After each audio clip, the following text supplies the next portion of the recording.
Welcome back, everybody. It's been a while since we did a live stream. There we go. That's not quite so bright now. Yes, it's been quite a while since we did a live stream. Much has happened.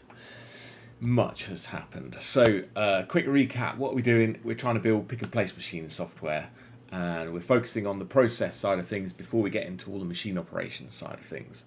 Part of the process operation side of things is coming up with what is the process, which I had a bit of a long think about a couple of weeks ago. No, maybe about a month ago now. Oh my God, it's been quite a while. And this is what I came up with, an updated version of the process. Yeah, let's make this a bit bigger. That's the general idea of it. I know my head's in the way down here. But yeah, that's the general idea of it now. So it's a little bit updated from where it was before. But that's not what we're really going to get into today. What we're going to get into today is the fact that 2 weeks ago, maybe 2 weeks ago, April 20th, I started... No, not April 20th. April 22nd, I started on a Gerber viewer, and it's May the 2nd now. Prior to me starting on this little exercise, I knew absolutely nothing about the internals of a Gerber file. For those unfamiliar with what a Gerber file is what your EDA tool generates in order such that your PCB can be fabricated in a factory. So, for example,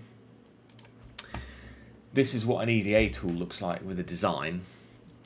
And in this EDA tool, which is DipTrace, you can look at Gerber files. And a PCB is made up of like a top layer of copper, a bottom layer of copper, some material between the layers, depending on how many there are. Then it's got paint on the top of it, and the paint's got holes in it. And then you've got ink on the top of the paint, which is called the silk screen. And you also have a stencil, and a stencil is used, which is generally a sheet of metal with holes cut in it, so that when you squeegee solder paste through it for a surface mount board, the paste goes on the pad. It's a bit like stenciling a t-shirt. And each of these has a layer in a Gerber file. So, for example, the top signal layer in DipTrace looks like this. Right, so this is DipTrace rendering a Gerber file, and it's not very quick, but it's it's accurate, which is good. Accuracy is important when you're doing electronics. Yeah, so this is what it looks like, and then let's look at another layer. Let's look at the top silk layer, and this is where the ink goes, and then you've got the mask, which is where the holes are in the paint that's applied to the circuit board, and it's a very special paint that allows the solder to not stick to it, basically, and it also helps the solder go back to where the copper is. And then this is where the paste is supposed to be. But this Gerber viewer that's built into this application only lets you see one layer at a time. So when you want to check your manufacturing outputs, it's not particularly useful because you can't see the paste layer and the mask layer at the same time. So it's not very useful like that. So generally, you resort to using a different Gerber viewer, such as the ones found in other tools like KiCad, or this is a standalone one that's in KiCad. I did bring up the about thing there, but it didn't work. Oh, there it is. This is the KiCad one. And this lets you see the individual layers, and you can turn the different layers off. Right. So we can turn on the copper layer, and we can turn on the mask, and the silk screen, and then the outline of the board. Right, so we can see all the layers at the same time, which is good for checking your work. Right, but this is KiCad, and I don't know, it's probably written in C or something. I think KiCad's written in C, C++, probably. And that's no good for me. I want a Rust one. Why do I want a Rust one? Well, because Rust. And also, the planner application is written in Rust, right? So I have to make my own. Fortunately for me, not too fortunate, but fortunately for me, let's open up a new window for this. I've got to find my window. Here we go. Too many windows. There is a crate, gerber types crate. This one. And what this crate defines is a whole bunch of types for gerber files that you'd find in gerber files. So, for example,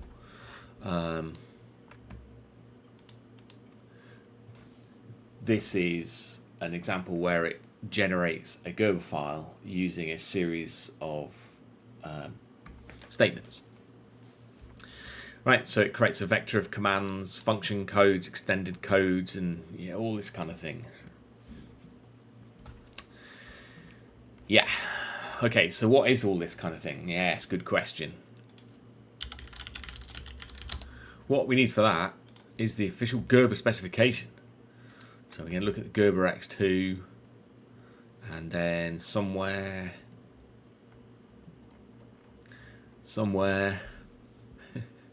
I could probably look at the Gerber referencing. Where's the link to the specification? Oh, it's here, isn't it? Wait, no, that's what we were looking at. No, maybe it's here. Yeah, it's this one. That's what we're looking for. Right.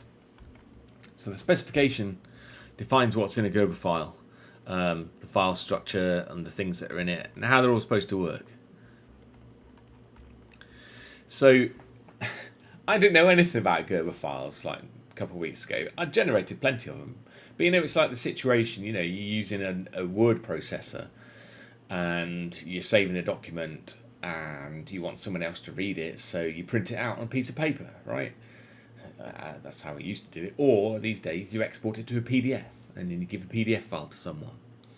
But as you're creating a Word document, you don't care about the details of like how the word processor stores the information in the document.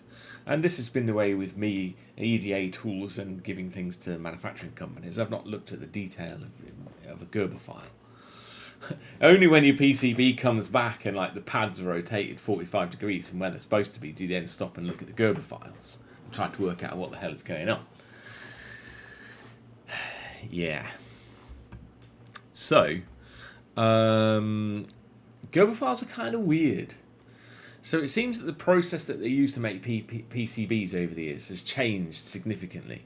But the Gerber file format has been around for quite a while, and it was used in the days where they were using a process to make PCBs where to make the layer that they use for etching the coppers is created using a process that involves shining lights through holes onto a photoreactive surface, as I understand it.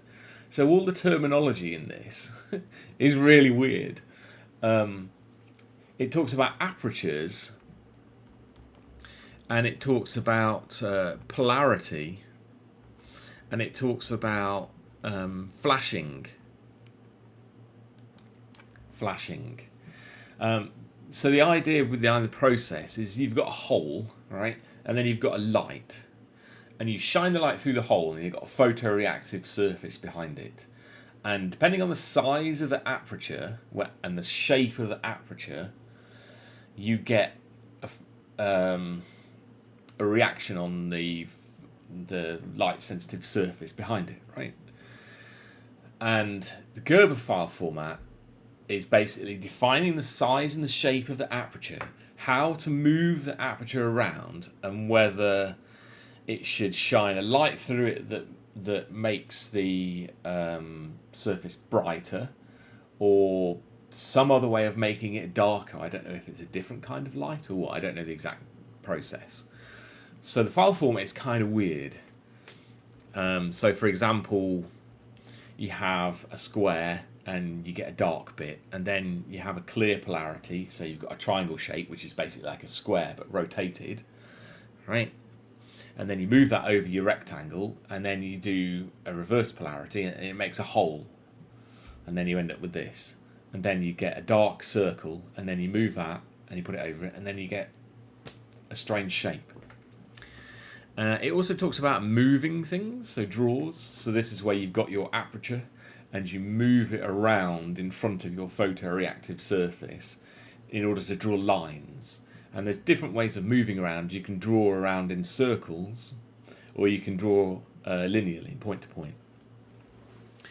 I didn't know any about this. I'm like, okay, fine, whatever. So I didn't really start by looking at the specification. Who reads documentation? No. You start by looking at the code, surely. Right. So Gerber types is one piece of the puzzle, right? So you can create Gerber files using this. You can serialize this. But we want to do the opposite. So what we needed was a parser. Gerber parser. Now it turns out there's a Gerber parser crate. Yeah. And it turns out also that this Gerber types crate is very old. Like, initial commit 9 years ago. So it's like a very early Rust project.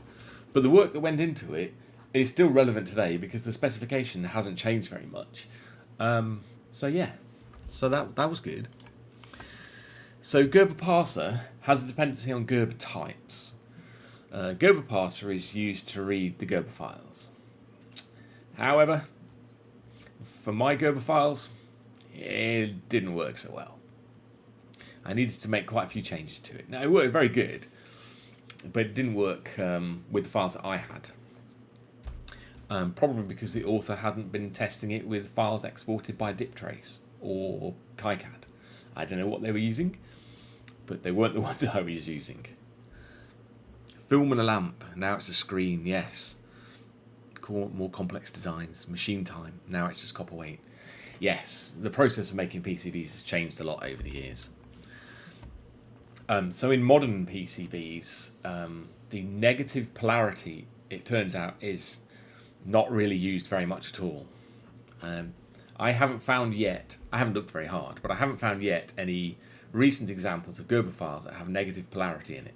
When I do, I'll be like, damn it, now I've got to do some work. Because it changes things a lot.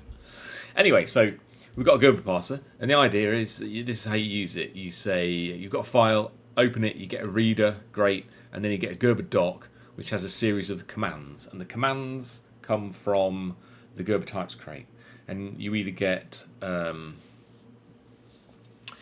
you can ask for the commands, but you also get the results, and the results contains an OK with a command, or it contains an error, which is a parse error. So you've got a line by line command or failure.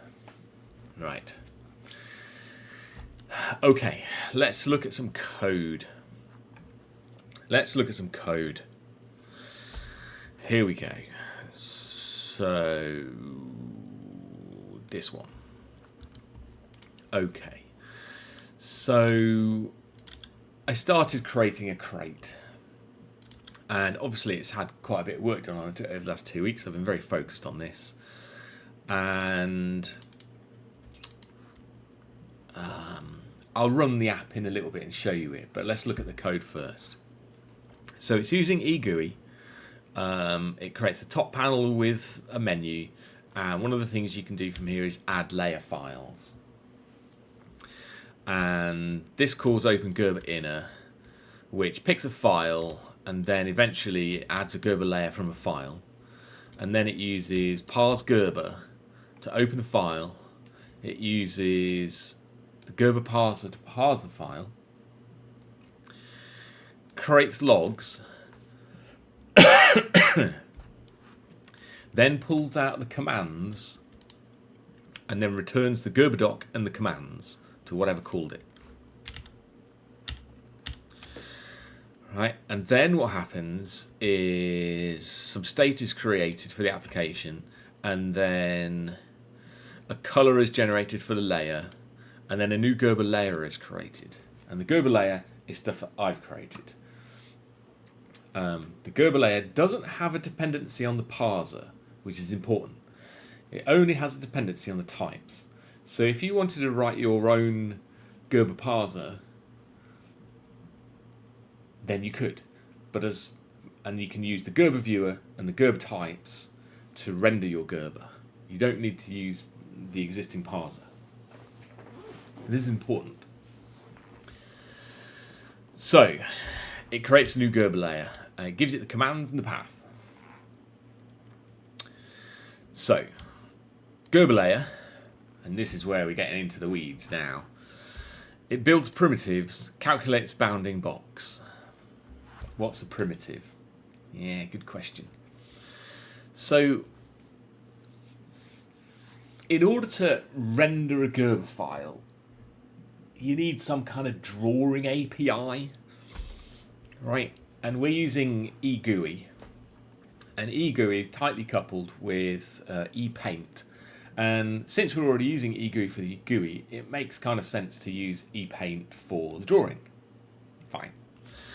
So let's have a quick look at the structure of this. Here we go. And somewhere down the bottom,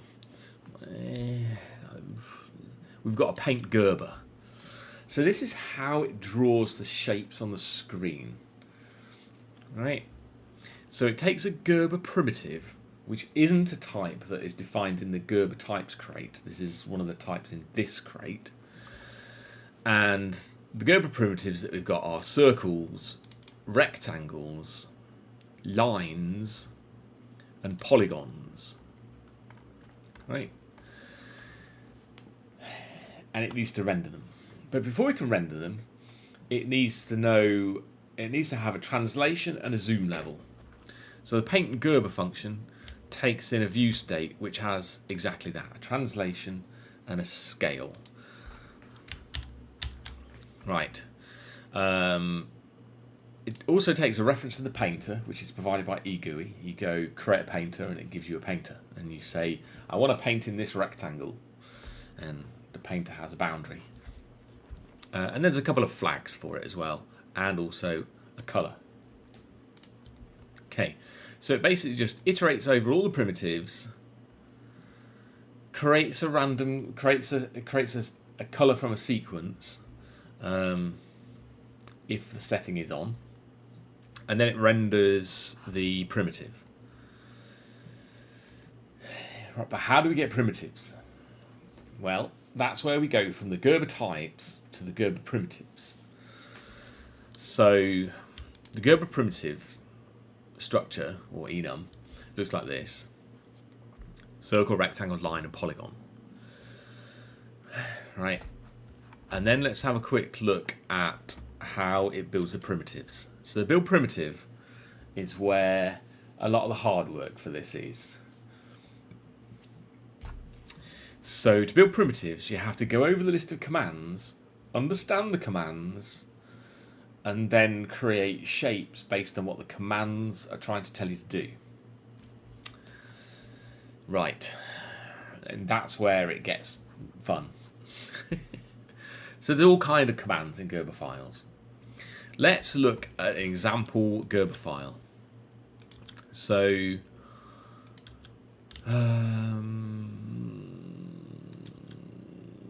yeah. No, let's not look at that one. Let's look at... Oh yeah, so let's look at the Gerber parsers tests. That's it. Components tests, full file tests. So on the left-hand side over here, we see a Gerber file which contains like the file format specification, the fact that it's in millimeters, and then it defines some apertures. This one's a circle, and this is how big the diameter is. And then there's a rectangle, and it's this by that size. So you've got aperture definitions, and then you've got some comments, G04s, D801, No idea what that is. Oh yes, I have. D801 is select aperture 801. I do know what it is. We're okay. G75. One of these might set like the drawing mode. G75. I suppose we can quickly look it up. I came across this the other day when I was making my list of things that I haven't done yet. G75. G75 says circular plotting. I haven't actually done that, but yeah, I'm going to have to do that at some point. But I haven't done it yet. So it says do circular plotting, and then it immediately says G01, which is go to linear plotting mode. So it didn't draw anything with, it didn't draw any circular plotting things. It just went straight back to linear plotting. It's like, fine. So then it says a coordinate, and then go to like a command. DO2 is like a move.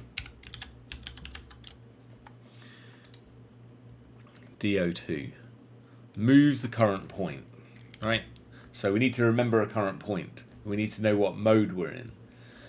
And we need to know what the coordinate is. And then it's got a DO1 and a coordinate. And it says DO1 creates a linear or circular line segment by plotting from the current point to the current pair in the command. So what we know now is linear plotting, move to a point, draw a line somewhere else. Using the aperture that it defined here, which was a circle with a 0.18 millimeter diameter, which is basically like, you know, it's drawing a trace, basically. And so on for the rest of the file. And then there's regions as well. Let's have a quick look at regions. I learnt a lot about Gerber files. And the pronunciation of Gerber as well is something that came up in Discord. Gerber, Gerber, Gerber. Who knows? I think it's a German guys. So I have always said Gerber. Correct me if I'm wrong. Right, regions. A region is a graphical object defined by its contours. So it's basically like creating a box, that kind of thing. Yeah. Valid contours like this. So you could use polarity to do this, or you could use a region to do this. You could create a rectangle and a diamond. You could create a rectangle with positive polarity and a diamond with negative polarity and overlay the two things on top of each other, or you could use a region. It'd have the same effect. And there's various rules. Now, validation. Quickly I want to talk about validation. The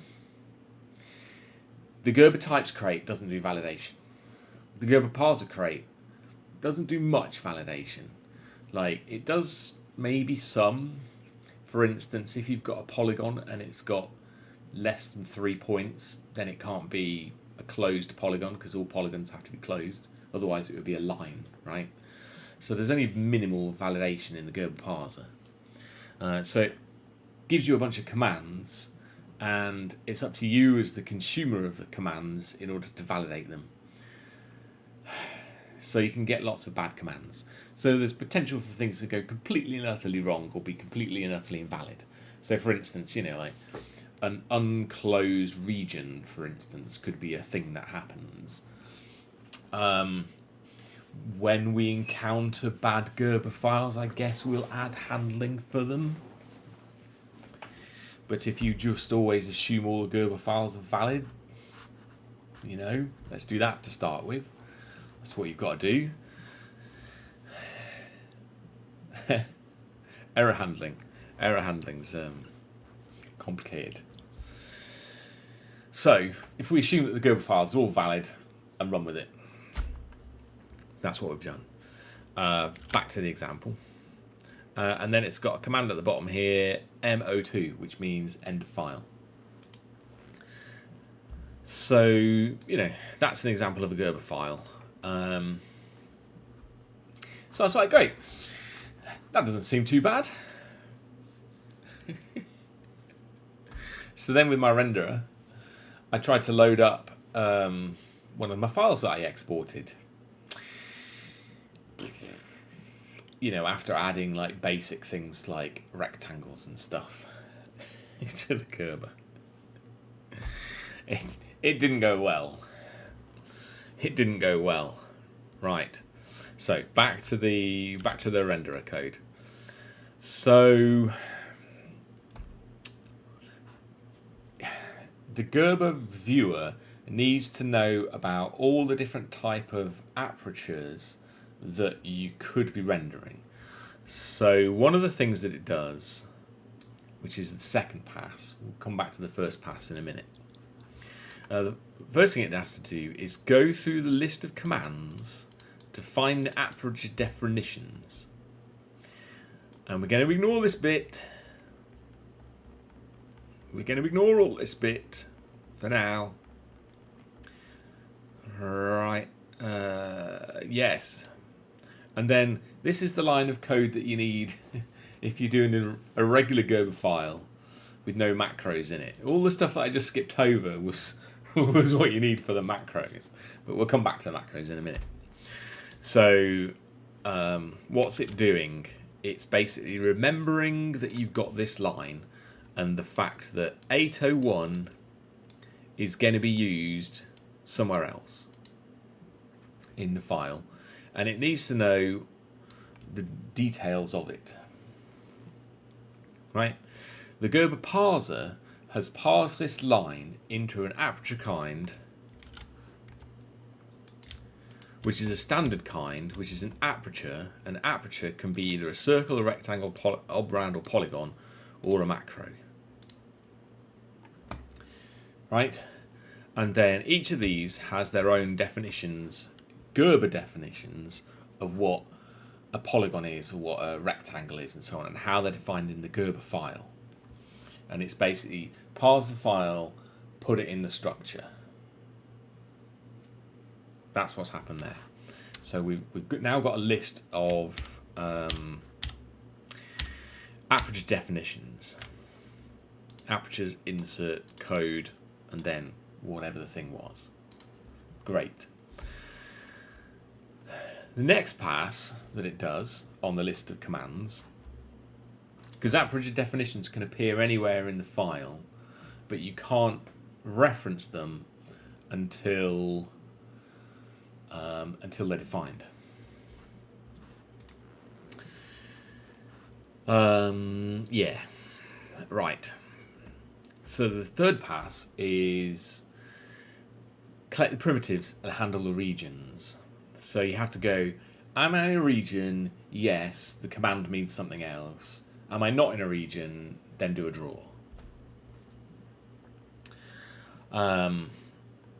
So yeah, so detecting whether a region starts, handling region ends. We'll come back to regions. Selecting an aperture is the most important one, which is the D801, right? So then it sets the current aperture to the aperture that it found earlier when the aperture was defined. Great. The next thing we need to handle is the other decode operations. The other decodes is the move and flash. So this is how we handle a move. We basically say update the position basically. So we get the coordinates, and there's some stuff for handling regions, but basically we store the current position.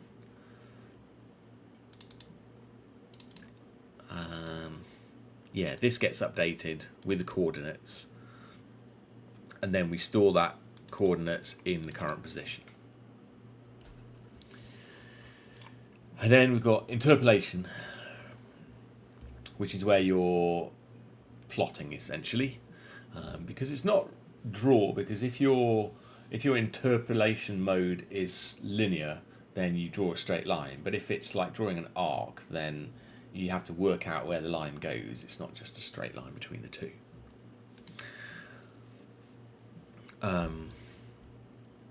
I haven't yet found any other apertures. So you can draw with a square or a rectangle or a polygon, but I haven't found examples of that. Everything just seems to use circles all the time.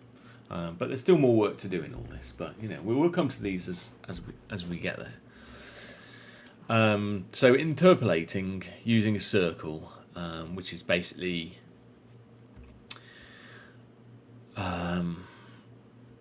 which is basically creating a line primitive.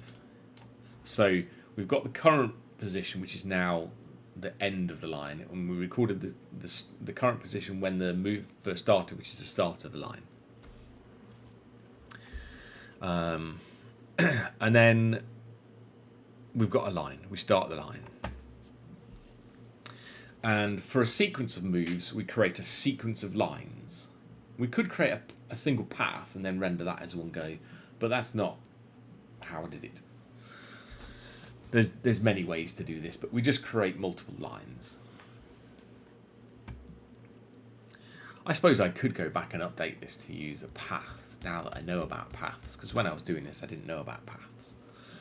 That would reduce the amount of primitives that we retain. Might end up working better. I can refactor this. But anyway. So, and then we've got flashing. If we're in a region, it's invalid. Otherwise, we have to handle the apertures that we've got. Yeah. And yeah. I'm trying to find the line one. Yeah. Yeah. Hold on a second. Right. So lines are the weird special case. Yeah.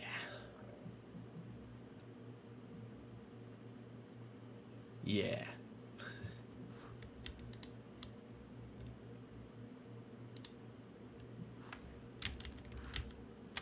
Oh yeah. Yeah. Yeah, flashing. Trying to remember all this. It's been 2 weeks since I looked at this bit of code. So if you've got a standard aperture, which is one of the circles or the rectangles, you add it to the list of primitives, basically. You create another one of these. If we're doing a line, if we're creating a line, we've already handled it. And there's a whole bunch of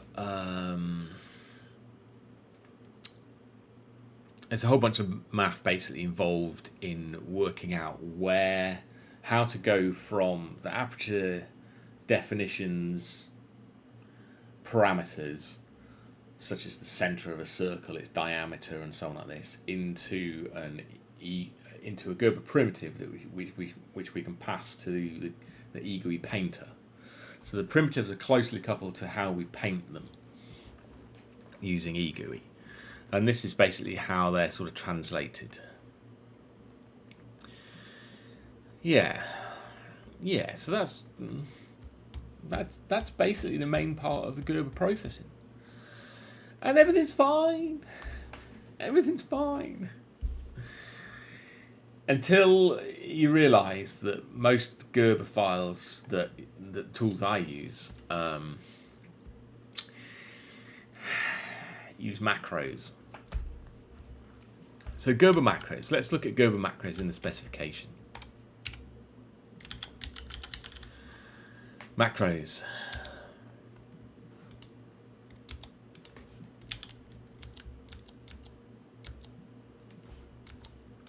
Where's macros? Can't find these things when you need them. Aperture macro, right. So they are. So take for example a star, right? You can create a star as, or an asterisk as 3 lines, right? Top to bottom, one corner to another corner, and another corner to another corner, right? And then the centre of the asterisk is the centre of the asterisk. And what you want to say is, move to this point and draw a star. Move to another point and draw a star. Move to another point and draw a star. But you don't want to have the Gerber file be absolutely massive and say, here's this move, do it here. Here's this move, do it here. Here's this move and do it here.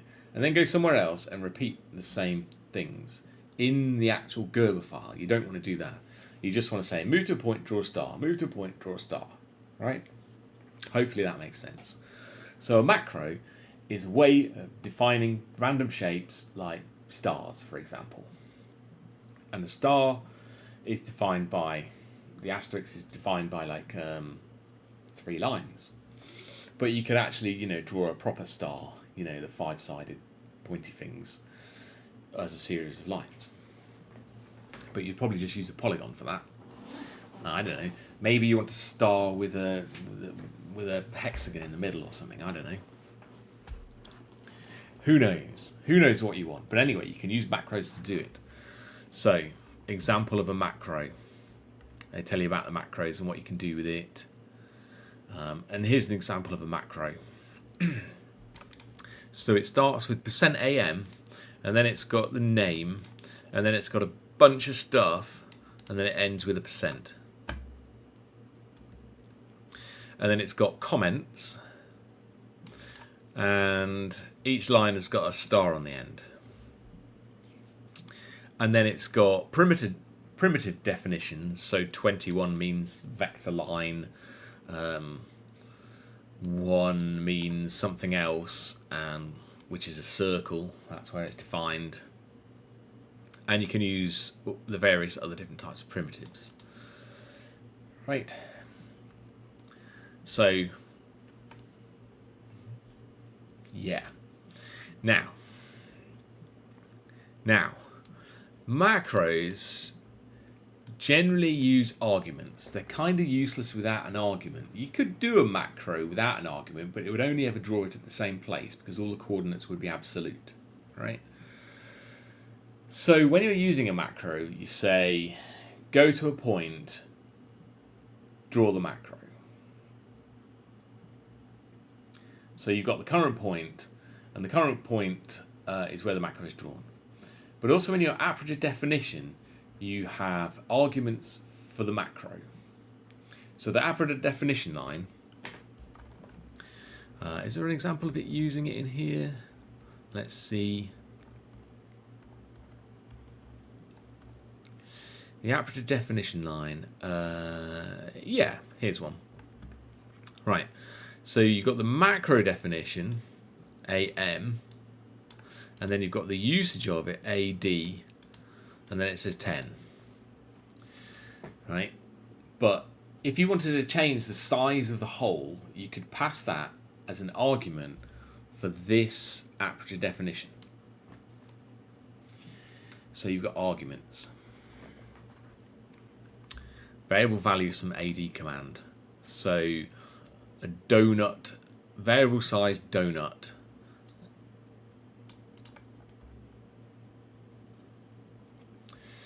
And it talks about all that in here. So you could have parameters to make your asterisks be really big or really small, essentially. And those parameters can be used in any way they see fit. But it gets worse as an implementer of a Gerber viewer. Because not only are there arguments, the eagle-eyed may have seen it, there are also expressions like $1 plus $1, for example.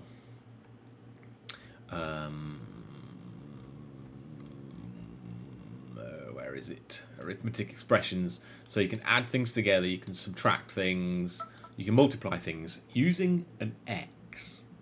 I don't know why Camco chose to use an X, but everybody else in the world uses a star. Not only did they use a lowercase x for multiply, they used an uppercase x to split the parameters.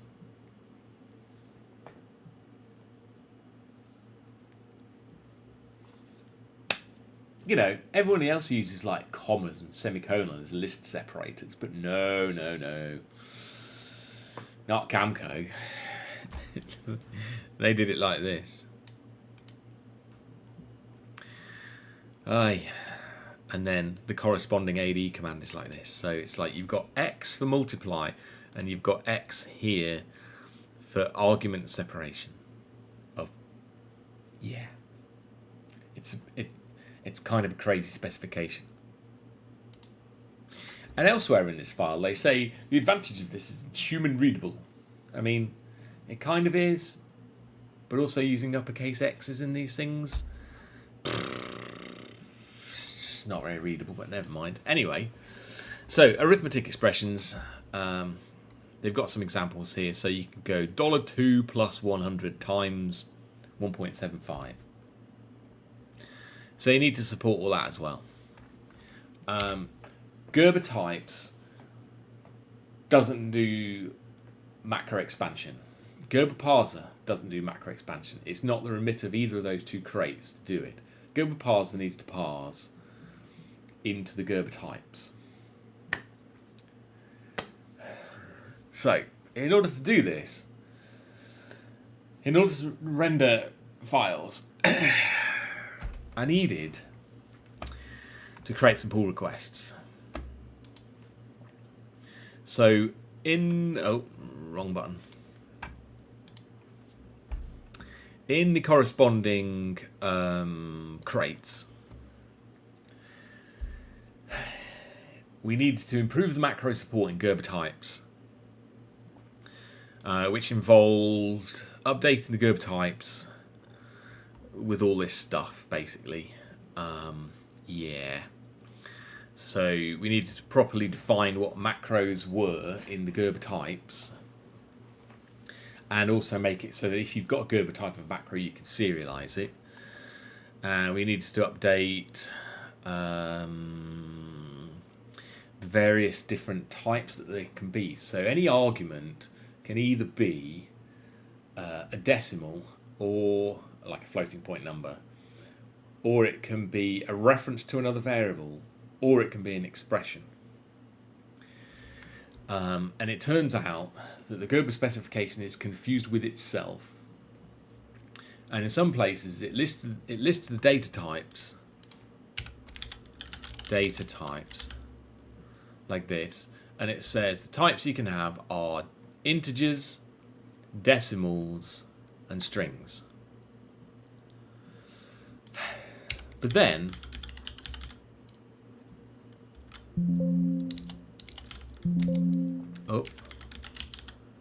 exposure. But then it defines exposures as being off-on, which in my mind is a Boolean. And also in the minds of the people that were creating the Gerber types and the Gerber parser, there was concepts of Booleans, such as exposure, and then there were methods for like this: exposure with Boolean, like is on, and you pass it Boolean args and it gives you a Boolean argument back. So yeah, there's Booleans as well. So there's Booleans, there's integers, and there's floats, it turns out. Yeah. Okay, going back to this. So in this, we now define a macro Boolean, and a Boolean can either be a Boolean, an actual Boolean, as in true or false, not 0 or 1. It can be a reference to a variable, as in like $1, $2, $3, or it can be an expression. Great, fine. Yeah. I haven't yet come across any Gerber files which use macro Booleans. When we do, we might need additional functionality to convert between the types. I don't know yet.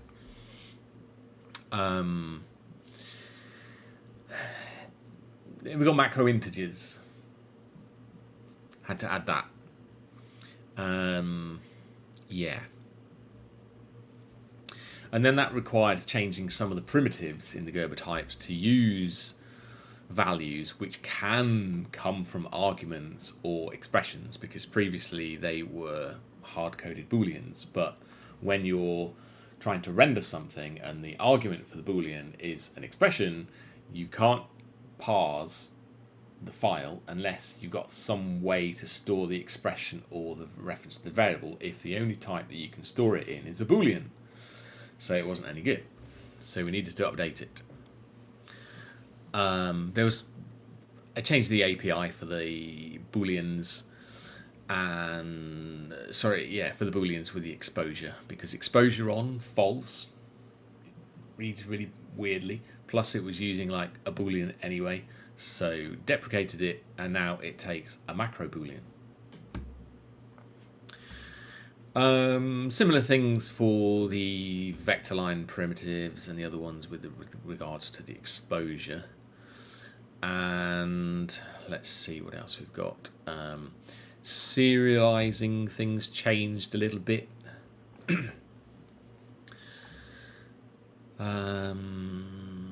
And then obviously the corresponding tests changed for it. So we've got those. And then another pull request that was created as part of this. Expressions in macros.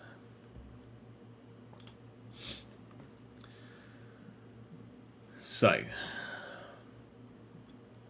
macro expressions. Yeah. Previously, all of the types only had either value or variable, but they can be a valuable or a variable or an expression. So that's the change needed to hold an expression. So the Gerber parser finds an expression, says, create a type for this line, which includes the expression as a string inside a boolean, inside a macro decimal. Right. So once you've got the types ready, you can then make the corresponding change to the parser so that you can put the values that you find in the correct types now. So the first PR I created for the Gerber parser was to support the diptrace 4.3 Gerber files, which was particularly annoying because instead of the parameters for the aperture definition,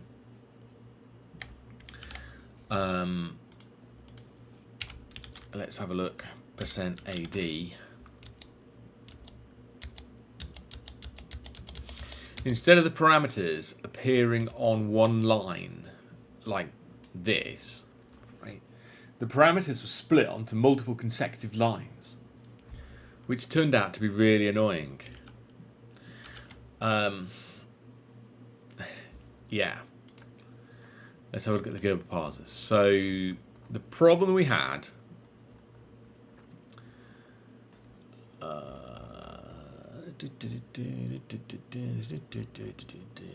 yeah, where is it?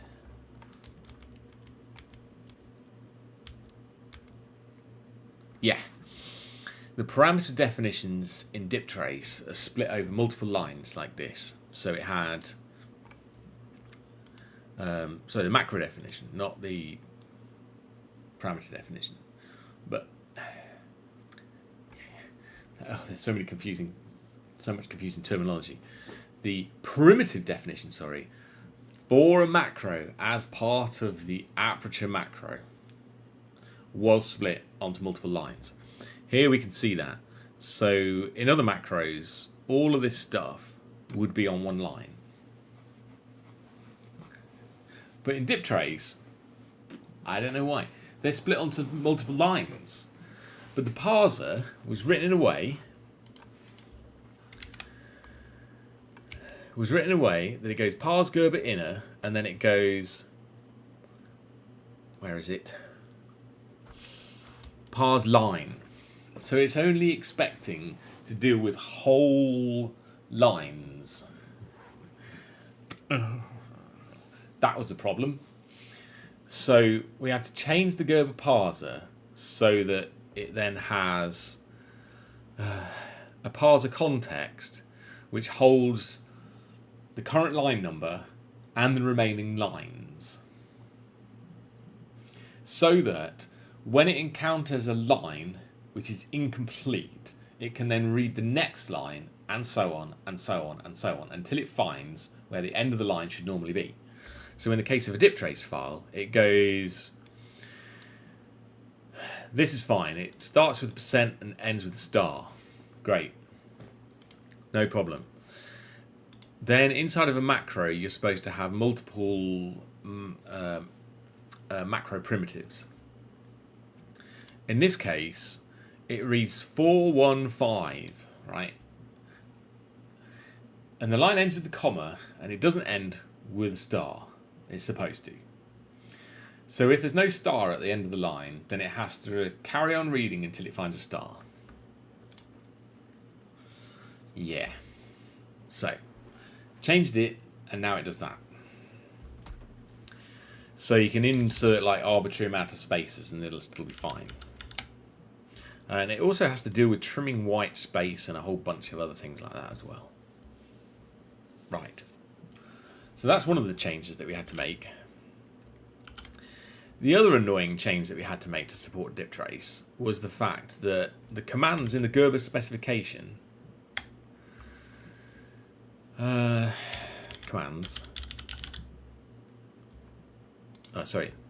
well, there's two. There's operations and there's commands. And I don't know why, but in the Gerber specification,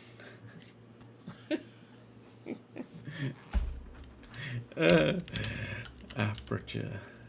I don't know why they did this. I have no idea. I'd love to know the history on it. If anybody watching this knows why they did this, please let me know. Apertures. Right?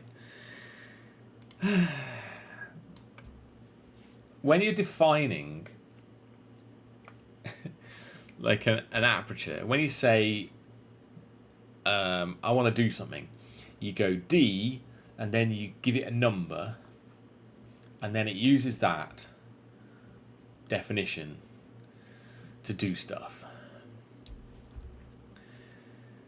Right, but numbers D01 to D09 are reserved. So when you're defining your apertures, aperture definitions, apertures, syntax, aperture definition, it says somewhere here it is. It says that your aperture identification needs to be greater than 10. Right. So on one hand, D03 refers to like a circle. And then on the other hand, if you see a line that ends with D03, right, it means create a linear or circular segment by plotting from the current point. Like, so they use D01 to mean draw a circle, and they also use D01 to mean create a linear line segment.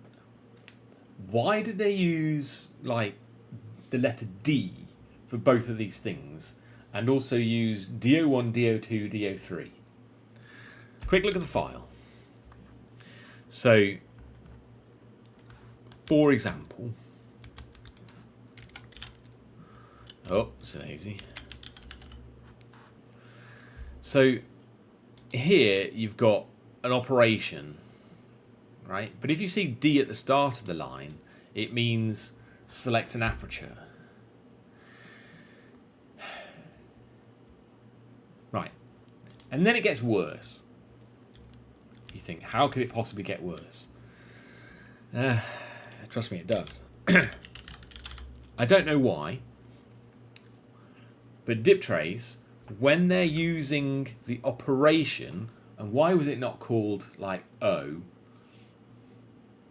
operation, you know, O01 and O02. Maybe using O and a 0 next to each other isn't human readable, but you know, you've only got why do you need a leading 0 anyway? You don't.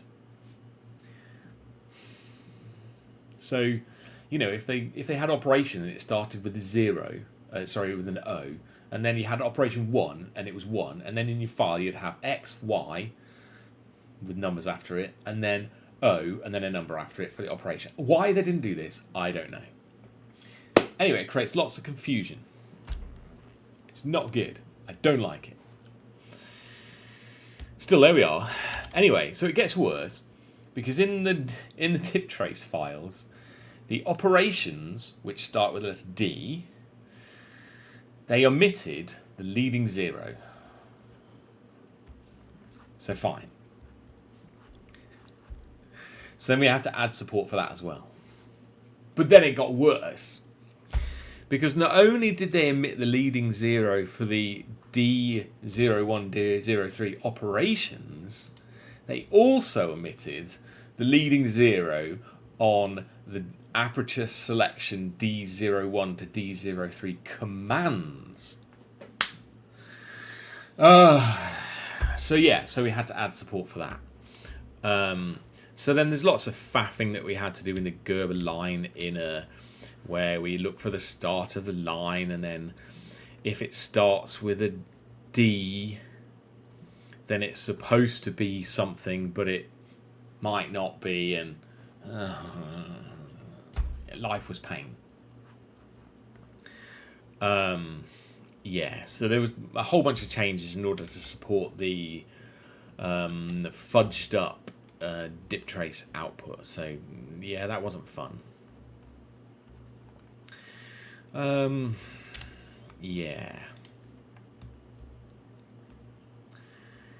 we did that. Some extra error messages had to be added. Let's have a quick look through this PR.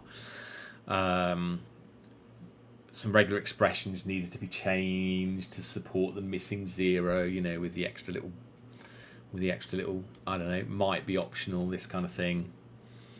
Then we had to add the parser context to the multiple line support, like I was telling about earlier. Then we had to handle the funny cases where it might be a number or not. It might be 0, 1 or whatever. And we have to pass around the doc the doc as arguments to the methods. And then we're parsing, and then we've got some code to parse macro definitions, which we've added, which then uses the new Gerber type stuff.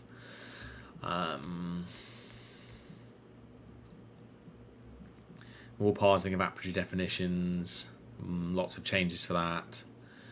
Parsing aperture codes.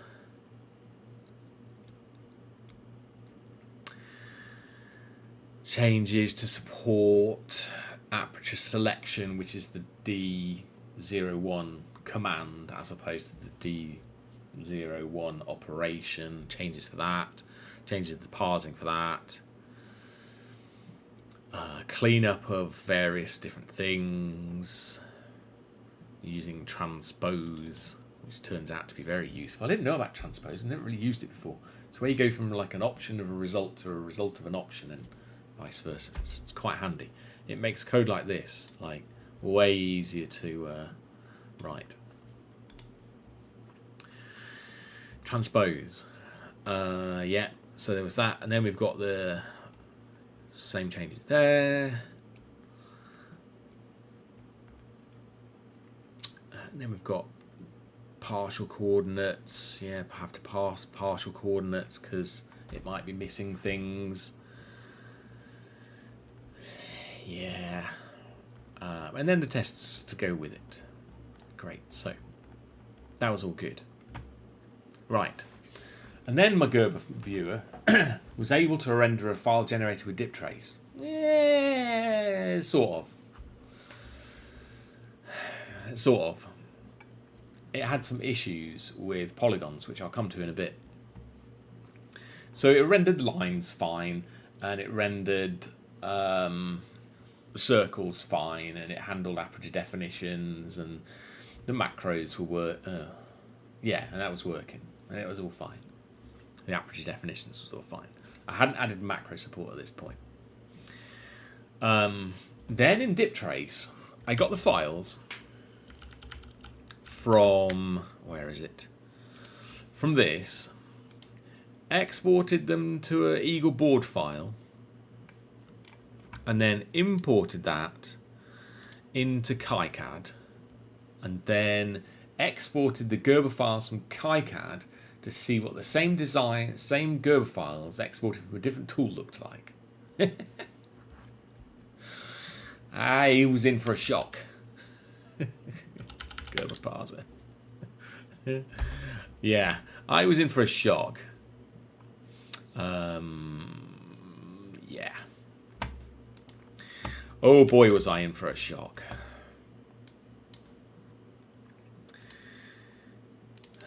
Right. So, let's open up one of these files over here.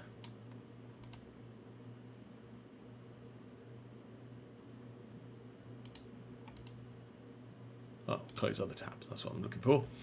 And then let's open up a KiCad version of it. KiCad export. Now this is the top signal, which is this one in KiCad.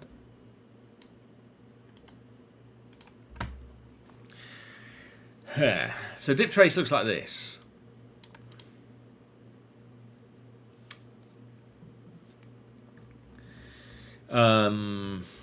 Yeah. So aperture macros, wasn't able to parse these. The fact that I wasn't able to parse the file was one thing. Supporting the macros at this point was another thing. But parsing the file was one thing that we needed to sort out. KiCad also uses macros as well over here.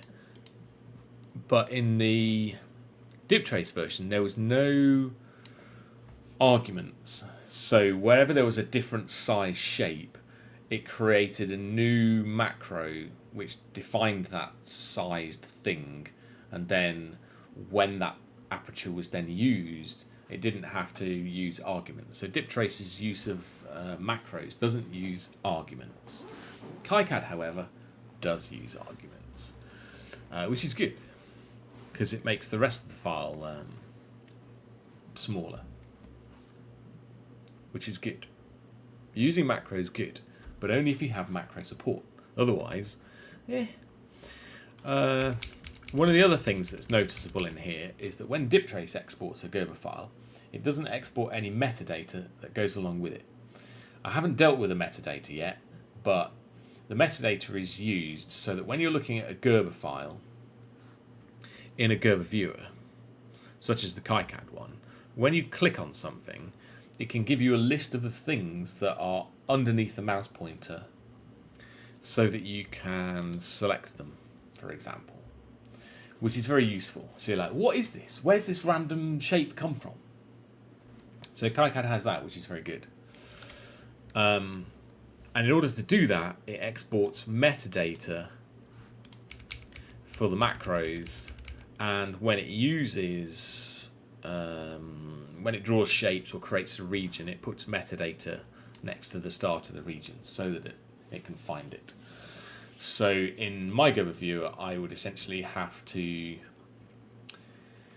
record the current metadata information, and then when I'm defining a region, attach that metadata to the region, something like that. I haven't done it yet, but it's feasible. So yeah, big differences between the files. Right. So then, after adding macro support and expression support and all this kind of thing, let's have a quick look at the expressions for a moment, because that was quite interesting. This one. Expressions. Now, being the lazy human that I am, because all humans are lazy, right? That's how we're designed to be. The laziest human is the best human, because they create tools to make it so that they don't have to do things over and over again. They create better ways of doing things that they don't like doing because they're lazy and they just want a machine to do it. So factories are a great example of the output of a lazy human. I'm a lazy human. I'm creating tools to make my life more lazy, I suppose. Oh dear. Right, where's my web browser gone? Right, so being the lazy human that I am, I said to ChatGPT, I need a function to evaluate Gerber X2 macro expressions. I have this code, and I defined like some code. I'd already came up with the concept of a macro context. The idea is basically somewhere to store the output of variables, right? And variables are used when you're parsing macros. So you've either got a literal or you've got a reference to a variable. So every macro that you need to parse has a macro context, right? So it's basically just a hash map of like a code and then a number. And you can get things from it and you can put things in it. And the Gerber specification says, if you try and get something, if you try and use a variable, it's not been defined, it's 0. So, we have the business logic for unwrap or 0 in the macro context, right? Similarly, you're not allowed to put something in, you're not allowed to use the same variable twice, and you're not allowed to redefine variables. So if you try and do that, when you put something, you get an error. Great. So that's the macro context encapsulating the requirements from the Gerber specification. Fine. And you can have errors, and you can have expression evaluation errors. And then I created a evaluate expression, and you basically give it the string and a context, and you're supposed to get a result out of it. And then I said to Mr. ChatGPT, Mr. ChatGPT, Mrs. ChatGPT, please generate some unit tests for the following expressions. Because, start with tests. Because then if the tests fail, we know it didn't work. Generate some unit tests for the following expressions. And then a range of expressions given some examples from the Gerber specification. And then we also note that the operator precedence in Gerber expressions should be as follows. And this is defined in the Gerber specification. There can be any number of variables. Variables should put in an instance of macro context using put prior to evaluate expression being called. Evaluate expression should use macro context get to retrieve them. Fine. And away you go. And it created a set of unit tests. Happy days. And there's probably more unit tests that we can make with like nested brackets and all this kind of thing. And then it says, here's some unit tests. Tells me some stuff about it. And it says, would you like to implement a full expression parser evaluator tailored to Gerber expression for you? And I said, hell yes. Thanks, AI. And AI is quite good for doing like tasks like this, like small tasks, which don't have a lot of requirements, that don't need to reference too much other external sources, where there aren't too many outcomes. How it actually goes about and decides how to parse it or never, you could do it in all manner of different ways. There's so many different ways to write a parser. So many different ways. But LLMs, being what they are, have sucked in lots of information and decided that tokenizers are pretty good at good ways of implementing parser in computer science. So I'm like, great. I don't know a lot about tokenizers. I've never really written one. Strangely, many years of software development, I've never written a parser, like using a tokenizer. Normally, I use like the kind of approach that the Gerber parser has, which doesn't use a tokenizer. So it created a parser and then wrote the code to evaluate the expressions. So I'm like, great. So I was like, great. Fantastic. So I stuck it in a module, found the tests, here they are, and pressed run tests. And to my surprise, they worked. And they worked first time. Often, if your crate has lots of dependencies on external, if the thing you're trying to get an AI to do has dependencies, lots of dependencies, often things don't work well the first time because it uses like out of date dependencies. It uses deprecated methods, and there's a whole bunch of things that they can just get wrong and not work. So, to my surprise, it worked first time. And with that, I moved on. Because, I had a quick look over it. It all looks fairly sane. And I moved on. My thought behind using AI for this kind of stuff is that it's in an isolatable module. It just needs to do one thing, and if it turns out that it doesn't do it properly or there's bugs in it, it's in an isolated module which either can be replaced or fixed without breaking anything else. So it's fine for now to make sure that this bit is at least covered by at least some basic tests which I found in my diptrace files and KiCad files, right? So the KiCad expressions that we were just looking at, they've got basic expressions. So as long as it does that, I'm fine for making sure that the rest of the renderer works. So I can move on. So I'm like, great, done, ship it. So yeah, expressions. I didn't write the parser. The AI did it for me. Right. Fantastic. For this render, I have been using AI quite a lot. AI is way better at doing math than I am. It's not my strong point. In one job that I had, if anyone else from that job is watching me, they'll know exactly who they are. I was called Math Boy, because anytime there was like some complicated maths that came up, I'm like, can someone have a look at this for me? I'm not sure I get it right. It still wasn't my strong point, especially like algebra stuff, which is kind of weird because like expressions and all this kind of stuff is like part of what you do in computers all day long. But when I just see numbers, my brain just goes, no. If there's meaning behind the number, it's great.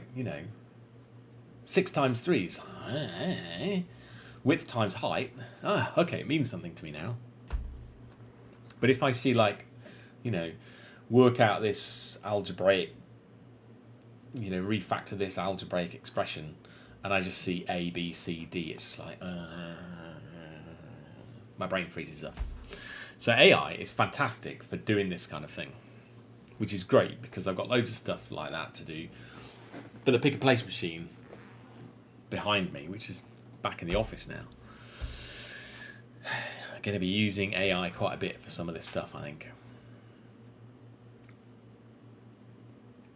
AI's, someone said in Discord the other day, AI is like having a junior developer that will do anything you ask it to, both good and bad. And it's very true. So, yeah, I'll show you an example of that in a minute. So, right, moving on. So, what have we got? We've got the types, we've got the updated types, we've got the updated parser, we've got the support for macros, and we've got support for expressions. We've got using the results of the Gerber parser's commands that it parsed to build primitives which we pass to eGUI's paint method. That's what we've got. That's how it works. So, without further ado, let's look at it. Ta-da! Woohoo! Yay.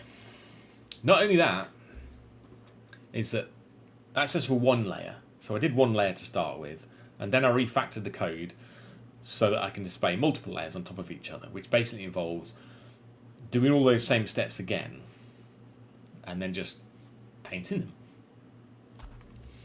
them. Yeah. Let's quickly go back to the Painty code for a moment. So if we go back to the layer and look for the... Where is it? Am I looking at the right file here?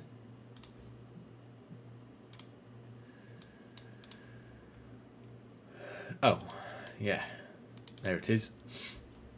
So the painter paints stuff, but the code that calls this is in the main eGUI central panel, and it basically iterates over the layers that are in the state. And if the layer is enabled, then it says layer paint gerber, and it passes the painter instance to it. It passes the view state, which, if you remember, was the translation and the scale. And then it passes the color for the layer, because, you know, the user wants to be able to click a button and change the color, don't they? And then it passes those two settings in the UI. And then it renders each of the layers. So, let's see what it's like. You can move it around. And it renders really nicely. It's very quick. Part of the reason that it's probably quite quick, I suppose, is because eGUI's paint method seems to be fairly well optimized. I've got a 4090 and 32 cores. And the fact that we're doing most of the complicated pre-processing of all the shapes at the time that we build the primitives, when we go from the command to the primitives that we need to render. We're doing lots of pre-processing up front. So the rendering only has to take the points that have been, you know, the y-axis flipped on it, all the triangles sorted out and tessellated and all that kind of stuff. It only has to take that and then translate them and then scale them. It doesn't have to do very much. So it's fairly well optimized for speed in that regard. So we can zoom in. Let's zoom in. You know, it seems pretty nippy. It's pretty good. So let's just look at one layer by itself. So this is the copper layer. There's weird like rendering artifacts, but these seem to be related to how ePaint works and how DipTrace works and exports these things. So DipTrace creates copper pores by getting a circle and then moving that circle around, just drawing lots of circles. It doesn't move the circle around, it just creates lots of circles. So when you've zoomed out like this, you can see these weird sort of like faint little white bits where you can see the circles. I don't really like the way they do it. I don't know why they didn't just create like a path for the copper pore. But I think part of the reason they do it like this is because the internal copper pore algorithm is built using circles. So rather than convert the shapes defined by all the circles, they just, in the Gerber file, they were a bit lazy, I think, and just said, have some circles, it's fine. So there's an extra step that they could do where they go from the outline of all the circles that they drew to create a path.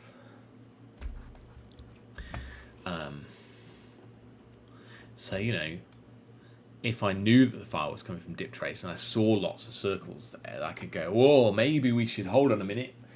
Maybe we could improve rendering performance by identifying the paths that these circles make as a pre-processing step. I don't know. It seems to render fine currently, so I'm just going to leave it as is. You know, in a minute I'm going to get onto why this thing exists at all in the first place. But here we are. So rendering. Rendering. So we can display a layer. So that's a signal layer, a ground layer, power layer with some more signals, more signals, bottom layer, board outline, assembly. You might be thinking, ooh, assembly layers. That's probably useful for pick and place. Dimensions. I suppose we'll look at the board outline as well. Mask layers, paste layers. So here we can see that the paste layer is slightly smaller. The holes in it are slightly smaller than the mask layer, which is normally how things are defined. You know, non-solder mask defined pads or solder mask defined pads and all this kind of stuff, right? That's how you can check your pads. You zoom in and you look. Silk layers, the ink, non-plated drill through holes, mouse bites, top assembly, top dimension, top mask, paint. Sometimes it's quite useful to do this combination, which gives you sort of like an overview without the pesky copper layer getting in the way. So yeah, so that's a gerber viewer. Amazing. It works. Ta-da! So I started this. Let's go back to logsec. April 22nd I started it, and today is May 2nd. That's not bad. That's not bad going that. What is that? Tuesday last week I started it, and it's Friday today. And I had some days off as well. I'm quite happy with writing a gerber viewer and making all the changes in just over a week. That's pretty good. Nice. Nice. Not only that, you can reload the layer files. I probably shouldn't have clicked that during the live stream, but anyway, you can see it creating all the debug output. Half a day was spent just doing eGUI layout. Ugh, don't get me started on eGUI layout, please. It's a nightmare. I had huge trouble creating a divider like this with a toolbar, a table that resizes vertically, and has a status bar underneath it. So much so, in fact, that that I created, or had to resort to creating, an example in my Rust example just to get the layout right. It's just crazy. So I wrote this just to make sure that this was working. It was a nightmare just making that. That's here, this one. Various issues that I found were listed here, such as table doesn't fill the remaining space, panel height snaps back, random sizing where it just grows by itself, random sizing where it shrinks by itself, elements completely missing, status bar overlapping the table, incorrectly sized elements. There's a big list. Yeah, so like half a day is just eGUI layout is just a nightmare. To me, it's time wasted. It shouldn't be as difficult as it is. And using the eGUI primitives, couldn't work it out. Resorted to using eGUI Taffy. Don't like Taffy, but it does work. So, it is what it is. So yeah, so the GUI's got a resizable panel over here. It's got a resizable. Is this resizable? Maybe it's not resizable. It looks like it's resizable. It's not resizable. But eGUI layout. Yeah. eGUI layout. I was more interested in the rendering side of things. Yesterday I spent a little bit of time cleaning up the UI. One of the issues that I really struggled with this was the rendering of concave polygons. Let's talk about that for a minute. So, if we open up the example that was giving me grief, like real grief,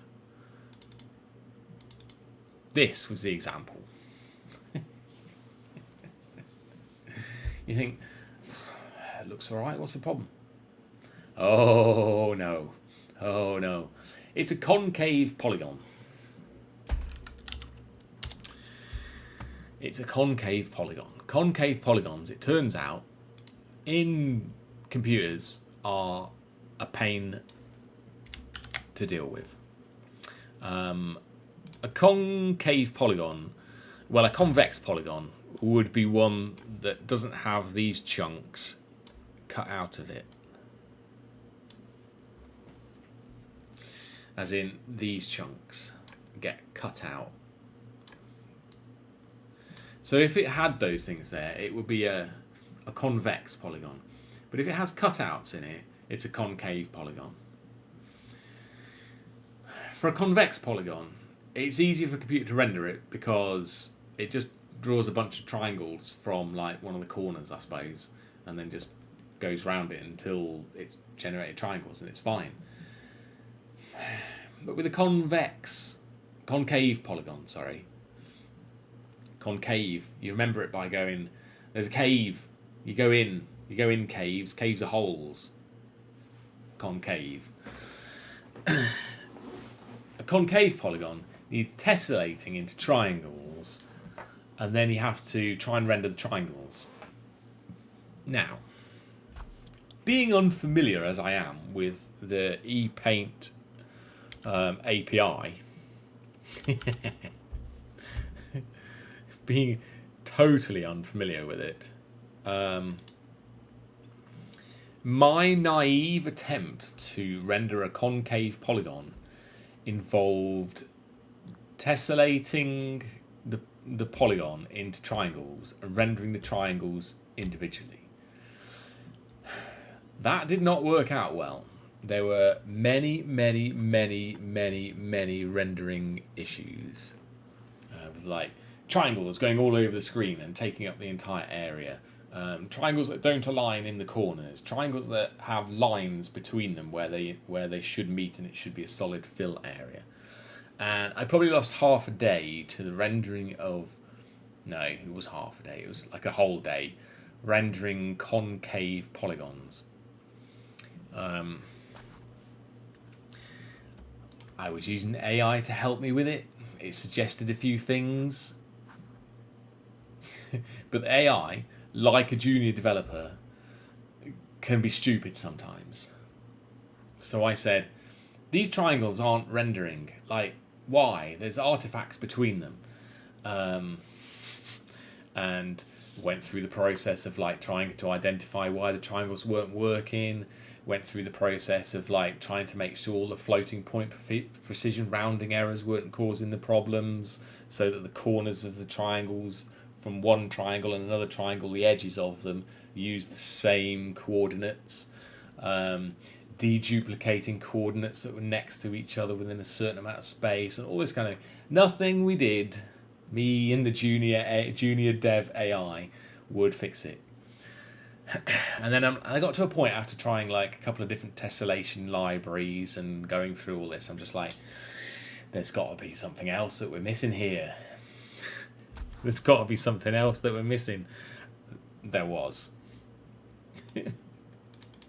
So initially, I was using shape,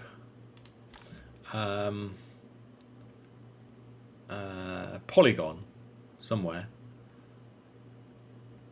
or path shape. No, it wasn't a path. That didn't work either. Where is it? Text mesh.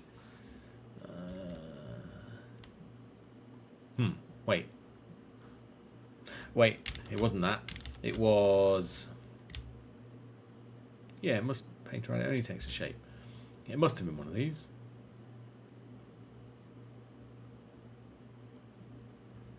Oh yeah, I was using a path with 3 points to render a triangle, which is fine, right? So compute the triangles and then render a bunch of paths. But if I'd scrolled just a little bit further down when I looked at this, I would have seen mesh and gone, what's a mesh? That never happened. And the junior dev AI never thought to go, well, maybe you shouldn't be using the path to render these things. Maybe you shouldn't be using this set of paths to render it. It never did that. So it turned out the solution was to do the tessellation, which was fine. And then use a mesh, and then put them in a mesh. And then after that, we were able to render this. But in the process of doing this, I had to talk to the AI to try and describe where the problems were with the rendering of the triangles. And one of the very handy suggestions the junior dev AI came up with was, because I was saying like between points 6 and 10, or like on the right hand side, I didn't know where the points were. It's like I was going, well, the third vertex up from the right hand side is missing a line. There's a line between it, right? So it said it'd be helpful if you put numbers on it. So you zoom in here and we've got numbers on the points now. They might be a little bit hard to see on the stream, but there are red numbers on these things. If you zoom out more, you can see a bit more of the red. But there's numbers on there, and this was very useful for being able to explain to the AI where the problems were. First, I didn't know the problem was being caused by a concave polygon in the Gerber file, so we had to identify the shape in the Gerber file that was causing the problem to start with, which involved finding the Gerber file which had an issue and then cutting out as much of it as possible until we found the shape that was causing the problem. Because these rendering artifacts were like giant triangles going everywhere. So that, of course, made me add the reload layers. So I was editing it, reloading the layer. So for instance, if we're looking at this file, which is included in the repo, complicated this one, right? This is what we're looking at now. And if I just randomly lop out a bunch of points from that and press reload, ta-da! So live reloading, or rather not live reloading, but reloading. Yeah. So that works quite nicely. And it's very common to want to reload your Gerber layers, especially when you're tinkering around at the end of a project with the stencil and your paste masks and things like this. As this is, when you're designing a PCB, you normally go through the process of getting the schematic right, getting the layout right, routing the board, getting your thermals right, and a bunch of other things. And then one of the later steps before you submit it to manufacturing, and there's no point in doing it too early because you might change components and things like that. And one of the later steps of the process is defining and verifying your paste and your mask layers. And you normally make a change in your EDA tool, re-export the Gerbers, and then use your Gerber viewer of choice to view the files again. Yeah. So one of the other things that I did with this was, and you can also add layers from different projects as well. And let me show you it. Let's just load up these for now.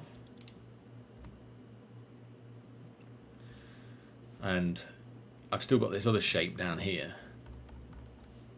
And if I press reset, it zooms to show everything. If I turn that off and press reset, it zooms to show everything without that layer included, which is nice. One of the other things I added, I'm going to turn off all the other layers before I show you, is a party button It wasn't initially a party button. Let's look at the... actually, I kind of want a copper layer. A copper layer and a board outline. I wanted to make sure that the macros were rendering correctly. Let's look at the macro example real quick. Turn those off and load up. KiCad macros. Yes, this. So this shape is being generated by a macro, but it's not obvious that it's generated by a macro. But when you press the party button, it is. So you can see from this that the macro is making a circle in the corner, making a rectangle between the center of the circles, and it's also got a square. So it does the center square first, then it does the circles, and then it does the rectangles between the center of the circles. And that's a macro being used. So the unique shapes, unique colors per shape, per primitive, is very useful for verifying that the macro system was working. Amusingly,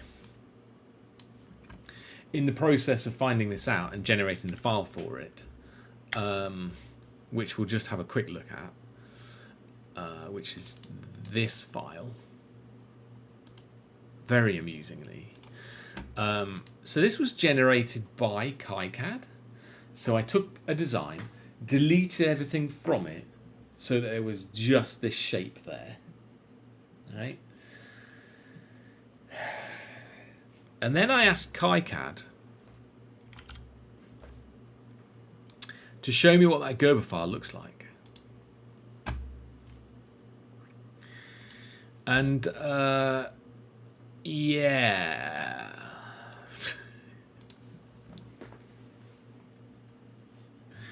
Yeah. Let me just reload that layer. Yeah.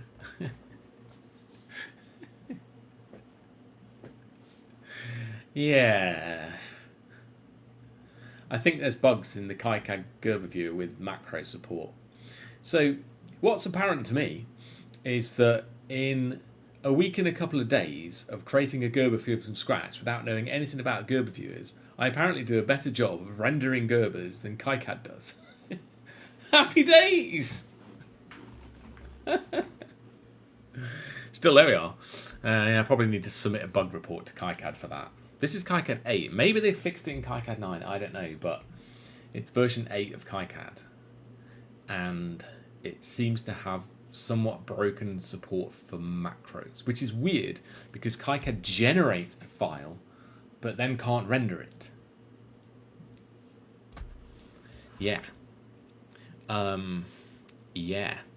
And one of the other things that's fun about KiCad is if you zoom in like this and press the zoom to fit button, it does this. It's really struggling with the macros. You do the same thing with this. You go, it's off screen, whatever. And I'm zooming in with the mouse and then go reset. I see it. So it's not computing the bounding box for the view based on the macro properly. So, yeah. I don't know what it's doing internally, but it's not doing it right. So the way my system works is that once you've got all the primitives, and you get the primitives from going from the commands produced by the parser, and you create the primitives, all the primitives have coordinates in Gerber space coordinates, and then you create a bounding box around the extremes of all of those by checking each one at a time and increasing min, max, x, y, right? And then once you've got that, you scale that bounding box so that it fits in the viewport, and then you take a bit off so that it definitely fits, and there's a little border around the edge. So it's scaled to 95% of the bounding box.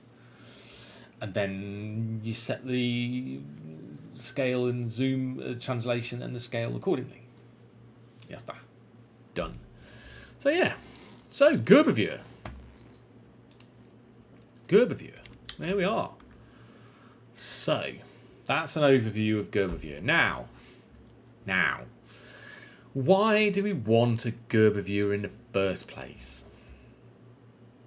when they already exist? Well, one doesn't exist in Rust yet, and now one does. I made one. It's currently a standalone application. Let's have a quick look at that for now. Let's have a quick look at the structure of the project. MakerPnP, yeah, this one. Right.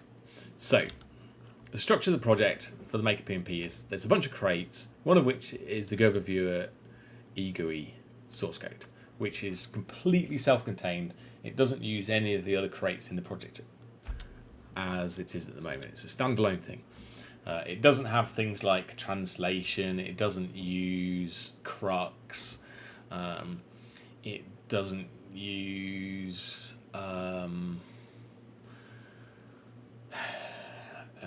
it's immediate mode, so it doesn't use any of the sort of like half immediate mode state changing code that we're using in the planner software. It's all very, very much immediate mode, very monolith.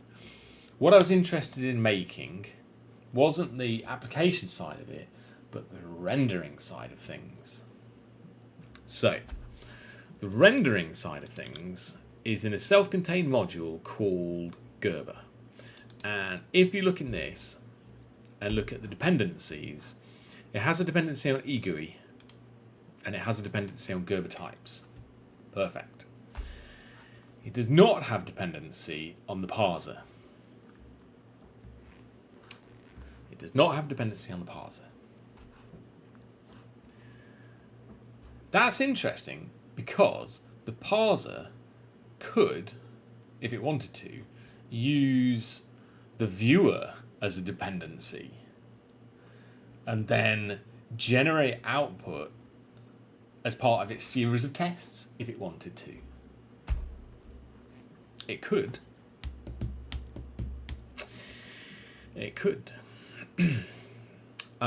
Similarly, the Gerber types crate could define a series of commands and then render them. And it could use that in its series of tests if it wanted to. Or if you're doing any other kind of situation where you need to render a Gerber file based on a set of commands, you can. So it doesn't have a dependency. It has a dependency on the crates, on the types, sorry, but it doesn't have a dependency on the parser. None of the other modules in it have any other dependencies on the parser as well. It's very important. So it's basically just like ePaint and eGUI stuff. I'm going to clean up these dependencies because I think really the only dependency for like eGUI should be like ePaint. And then currently a bunch of these math things are re-exposed in Paint. So I'm going to poke the dependencies around a little bit. Right. So there's a bunch of stuff. Position, which is just like a coordinate, but it's like a Gerber specific position. But it uses F64s. Vec2 and things like this, and points and so on. Some of them are generic, and I could try and switch to using some of the other more generic kind of point things. But currently it exists in here. But I might do a type alias or something like that. But there's some other useful things on it anyway. Then there's the majority of the code is in layer file. There's some other stuff to do with geometry with regards to bounding boxes and deciding whether a set of vertices is a convex polygon. And there's also the code for doing the tessellating, which uses the Lion crate. Or Lion crate? I don't know how you're supposed to say it. Find my browser. So if you go to crates.io and you search for tessellation, you know, the junior dev AI first said, let's use some random crate that I didn't know about, but I'm just like, okay, well, let's just see if it works, you know. And it sort of did for some shapes that I was trying to render. But if you look at all-time downloads for tessellation, the one that it picked, well, let's just say it was a few pages in of the most popular ones. It used one called Ear Cut, which, I don't know, maybe I've already scrolled past it. I don't think I have. It didn't pick a popular one anyway, let's put it like that.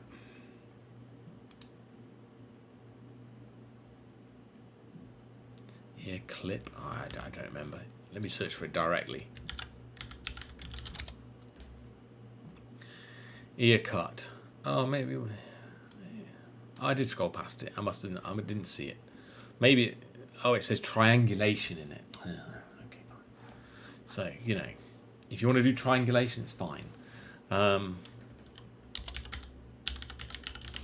if you want to mesh, you want to tessellate, it turns out. So tessellation, Lion tessellation, 2.7 million downloads. So, you know, and it's version 1, stable. And there's a bunch of other related crates to that as well. So yeah, so we're using that crate for the tessellation, the conversion of the Gerber vertices into a polygon mesh. We've got that code, which is what we eventually settled up on. And there were lots of attempts, failed attempts, to try and do it with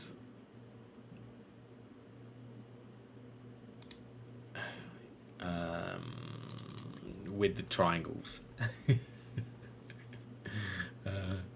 Yeah, concave polygon handling, and oh my god, and yeah, there was a few changes, a few attempts to get that working, but we did get it working.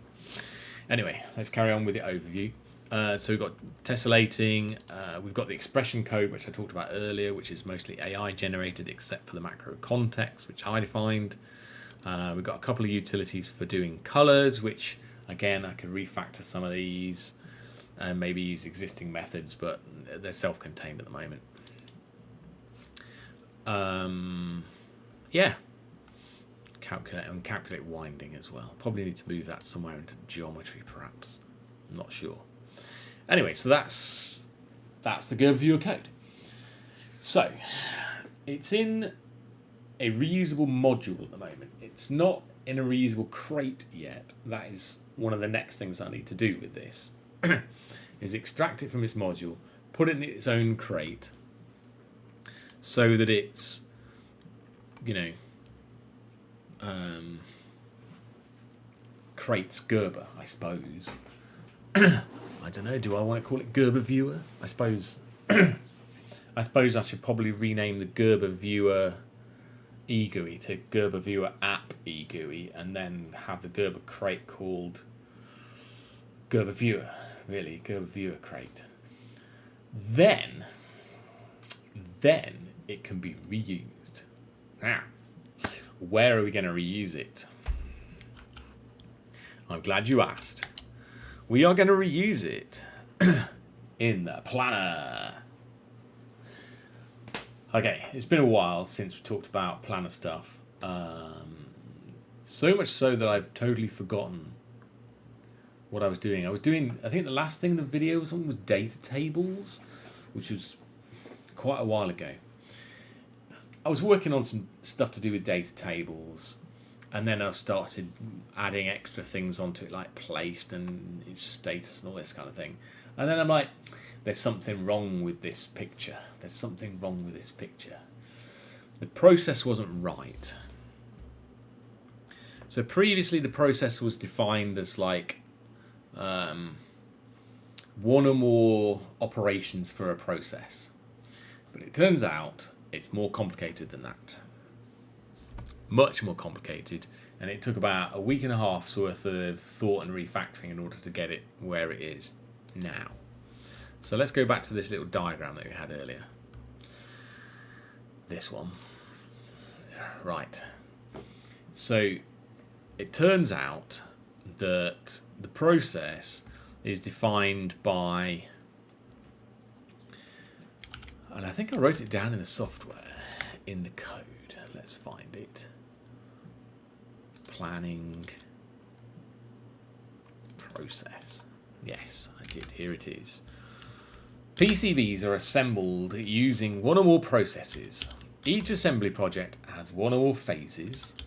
Each phase uses a process. Each process has one or more operations. Each operation can be pending, incomplete, complete, or abandoned. Some operations have just a simple status. Others require per operation actions to be performed before they are complete. So for instance, the place component operation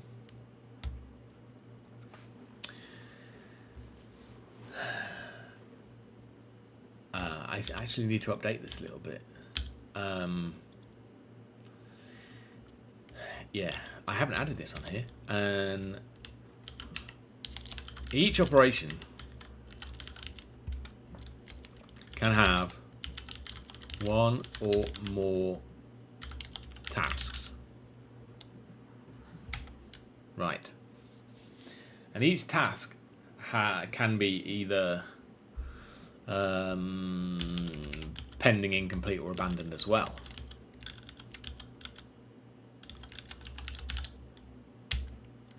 It was a lot more complicated than I originally thought. There's another layer of indirection to this process malarkey. So, I was thinking about, and the reason this came up was because I was trying to work out what the user interface was going to look like for defining the process in the GUI. So I've got this process PnP and manual. And in order to display like a tab, which allows you to look and see the process, I was like, hold on a minute. Oh, wait a second. This doesn't work. This doesn't work. This is what I came up with for a UI layout. So you have the name of the process, top left up here. Then you have the operations for this particular process. And then you have the tasks which are assigned to the operation. And because the UI has checkboxes for a given row, it means that one operation can have multiple tasks. And that's how this rethinking of the actual definition of a process came about, by trying to come up with a user interface for it that made sense. Yeah, that took about a week and a half over Easter to sort all that out. So for example, the difference here is on a manual process, you get the PCBs and you put the component on and you solder it, and you put a component on and you solder it, and as you're going through each component, or maybe you put all the components on, you turn it over and you solder it. But you do this, you give this to like one operator in like a factory. You say, here's a board, here's a bunch of components, here's a soldering iron, go. And then it goes on to the next person, and then it might have some SMT bits put on it. I don't know which order they do it in, I don't know. And then it might have another part of the process, right? But the point is that they do two things at the same time. And as they put the components on, they need to tick something off on their checklist, right? To say, I've done C8, I've done relay, or Y1 or whatever, right? And they do this as a manual process. So they need some way of recording the fact that placements are being placed as part of that operation. And that's what place components is. Let's compare that with what a PnP process looks like, or how it's defined. So you've got PnP, you get the PCBs, you put them in your pick and place machine, after you've pasted them, obviously.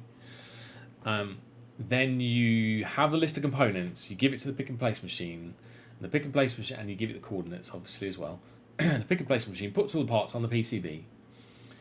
So it's got place components, and the pick and place machine gives you a report at the end of it, and then you feed that back into the planner, or it's directly integrated with it. And then it'll update the list of placements that were either placed or skipped. Maybe you run out of a component when you were placing them, or something like this. Skipped. Maybe it was a complete failure, you had to mark it as abandoned.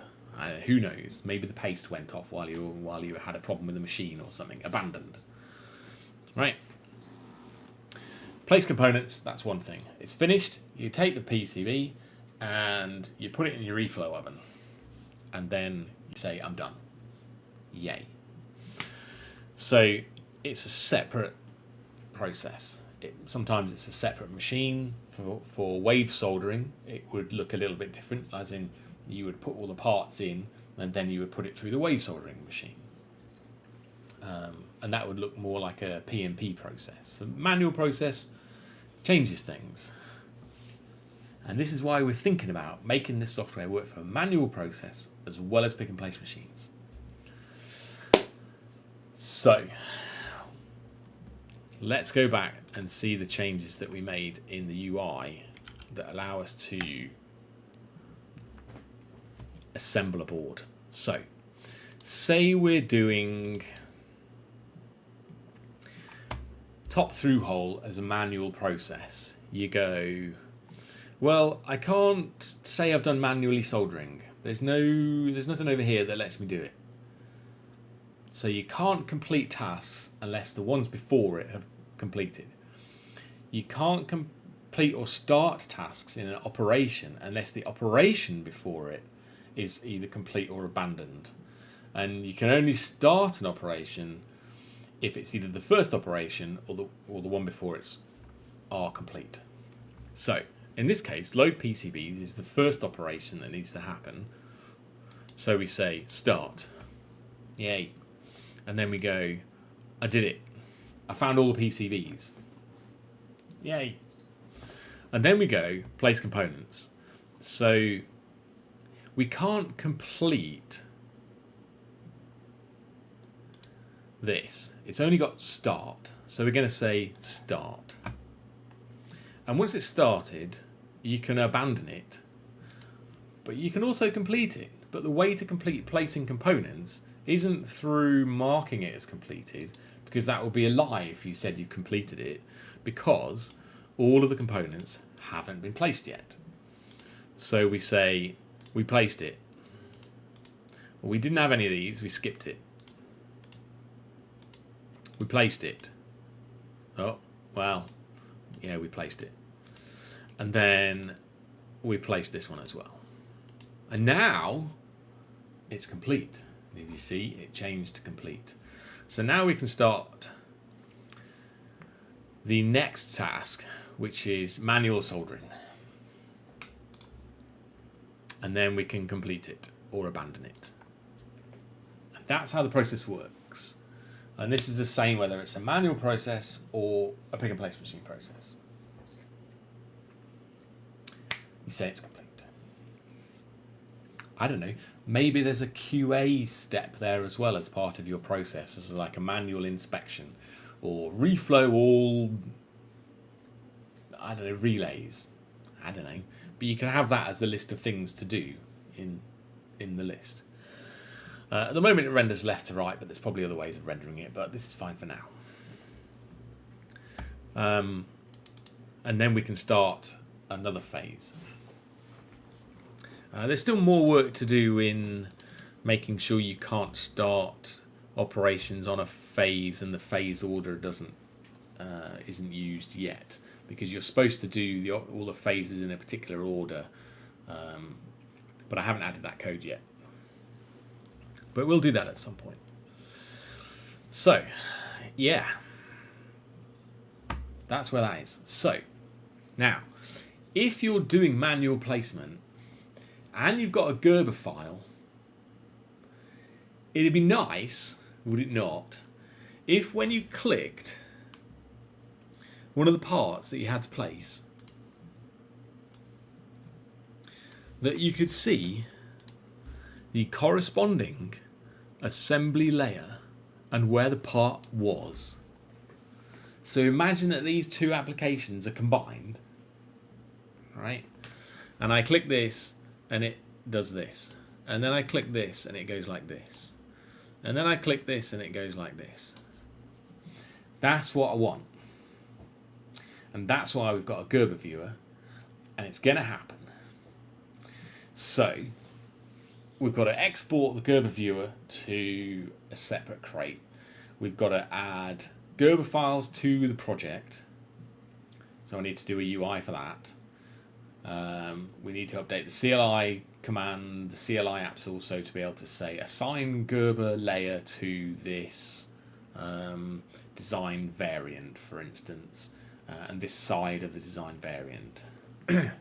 Maybe you can assign multiple Gerber layers to one side. So, for instance, a PCB that we defined here can have Gerbers associated with it. A PCB has two sides. Most of them have two sides for this process. We've only defined PCBs that have two sides at the moment, so we're just going to go with that. In the assembly process, I haven't seen any non-two-sided PCBs yet. If that ever happens, then we're going to have to do some rethinking. But anyway, the idea is that you would take some of the Gerber files and you would assign them to a side. And maybe one Gerber file could be used when you're displaying the top and also the bottom, such as the board outline.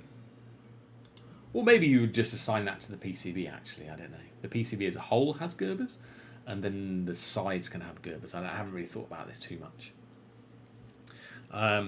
So the idea then is that you can show the Gerber, and it only shows the layers that you should see for that side of the board that the component is on, and then you click on it and it locates it. And it's going to be great. That's why we've got a Gerber viewer. So, I hope this was interesting. We've been talking for 2 hours now. Wow. And I need a drink. And since it's Friday, and there's a feria out here in Spain, it's the Fuengirola International Feria today, I'm going to have a beer today. It's going to be good. Because we've done a lot of work recently, and it's time to have a little party. And there we go. So I hope this has been interesting for anybody that's looking at wanting to render Gerber viewers and wants to know some of the history behind this particular Gerber viewer implementation.